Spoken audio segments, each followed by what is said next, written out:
Alright, I was gonna get this girl out and kind of record some interaction with her in the bathroom. But she's pretty hard to catch and it wasn't working so well.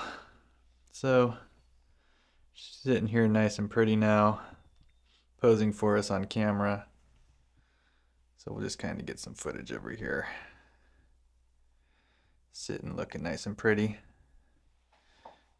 A little update video of her. Normally when I record her, I'm feeding her. But we don't have any food for her today. Just wanted to get some footage of her.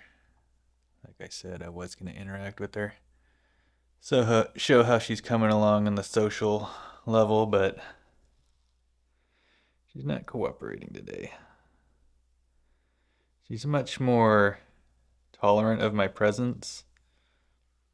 She doesn't freak out or run and hide the first second she sees me open her cage. She's much more bold now. She'll hold her ground. Actually, now, whenever I open her cage, she's kind of associated me with food, so she'll kind of charge my fingers as though they're little pinky mice. I'm not afraid of getting bit by her, but I play it kind of cautiously. Oh, who's coming up to say hello? Hey there, bud. See, this is her probably thinking I have food for her. She's like, are you gonna feed me? Or are you just gonna stand there all day? See what happens if I put my finger up here. I just kind of put my finger up in front of her window here. Let's see, she's anticipating food.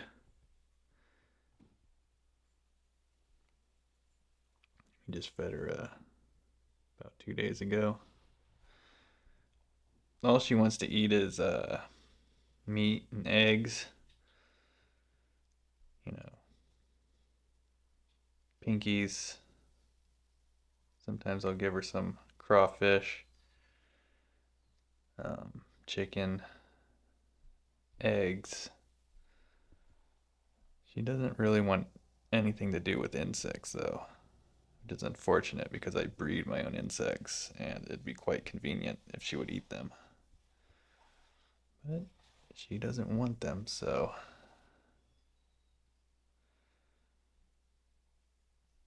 we feed her very sparingly to keep her lean. I've heard that they can get quite obese eating pinkies. So to combat that, we feed her much less frequently. Hopefully it works out and we don't get any health issues later on. But there's not much you can do about it if she doesn't want to eat bugs. She never has. When she was really small, I saw her chase down maybe 2 crickets, and then she had enough of those. And she's like, hey, where's my meat? What's the big idea here? Body composition wise, though, she does look pretty amazing. She doesn't look obese at all. And I haven't checked the dates on when I first got her. I haven't really been keeping track of her age. But it feels like I've had her for almost 3 years now. If I'm not mistaken, I got her in 2021 sometime. I'd love to get a male to place in with her, but that's something for consideration further down the road. See that? That's some pretty good body composition right there. She's still got that fold of skin right in the middle. She looks nice. Got a big breath full of air right now. You can't really see it, but she doesn't really have that football shape you start to see with some monitor lizards. When they start getting obese, they start looking like a little football. She looks very good. She's very active, fast. She's lightning fast. Let's see here, I'll put my hand her. Sometimes she'll fly at the glass like she's a flying squirrel and just leap at my finger, which is good. It's a good sign when your monitor lizard's a voracious eater. That's what you want. When they start becoming kind of complacent with food, just kind of, they'll eat, but they're not little Tasmanian devils about attacking their food. They just kind of expect you to hand it to them. To me, that's a stage you don't want to get your monitor lizard to. See, there you can see her folds of skin. Looks real nice. That's really good. The sign of a healthy monitor lizard is a very, very voracious, food aggressive monitor lizard.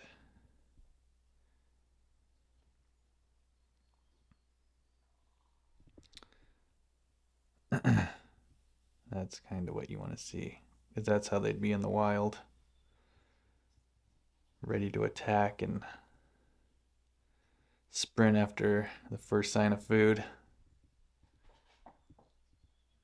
It's just easier to have your monitor lizard in that kind of condition when it's, a foot and a half long, as opposed to if you had a giant water monitor or a croc monitor. It's a little bit different situation having one of those charge after you when it's hungry.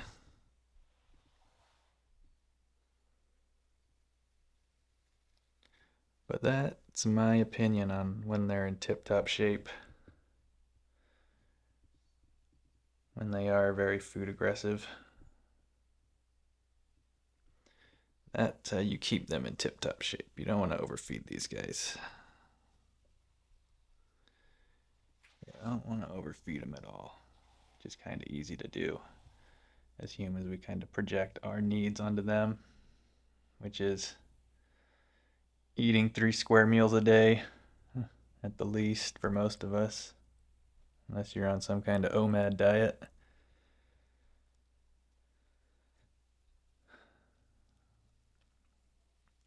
Reptiles don't need to eat as much as we do. Or I should say, at least as frequently as we do. Keep them at their best, in tip-top shape.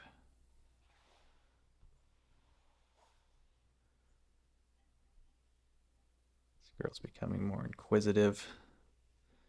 As you can see, much bolder. A year or two ago, she would never,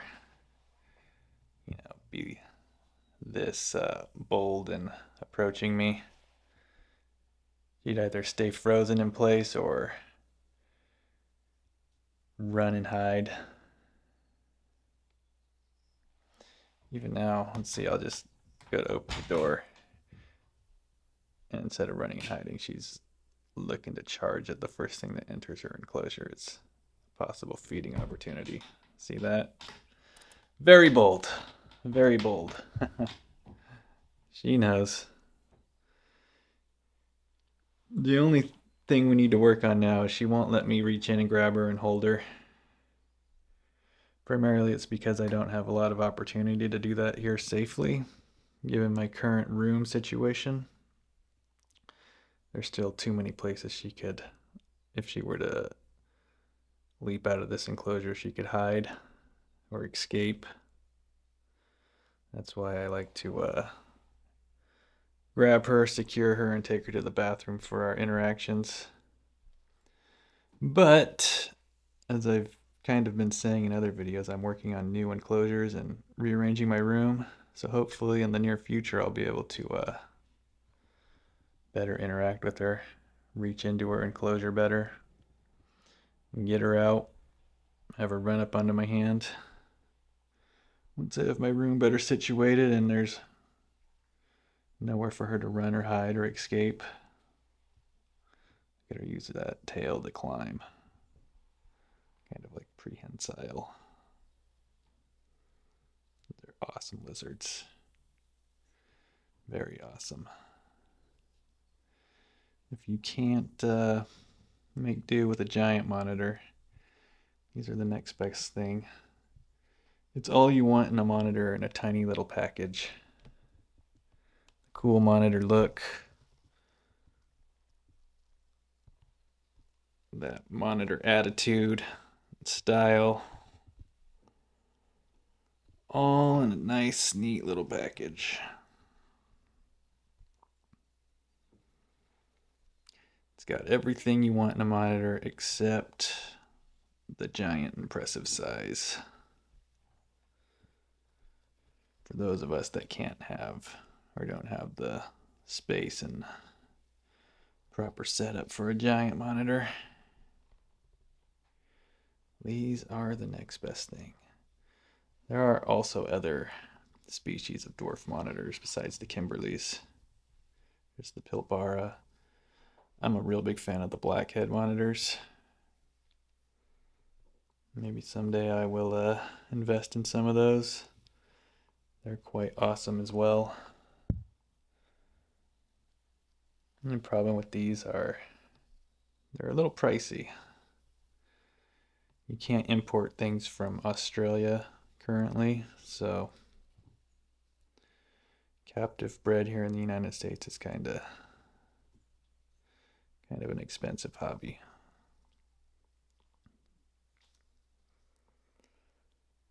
And you gotta be careful with things like inbreeding. Make sure you get a nice healthy specimen.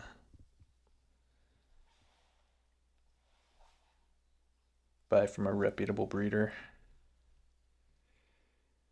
Yep, I think that's about it for this video.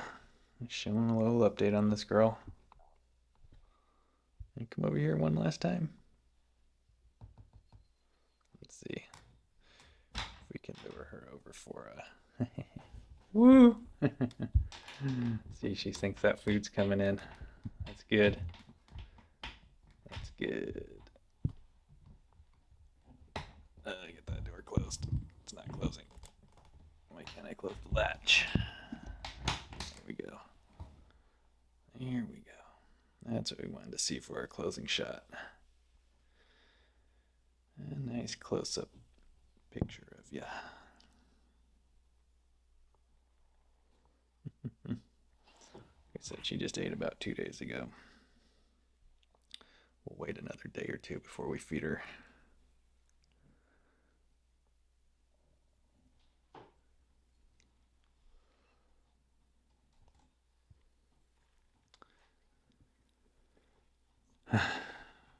There's not a lot of information out there on how to care for these guys, so that's just how I do it.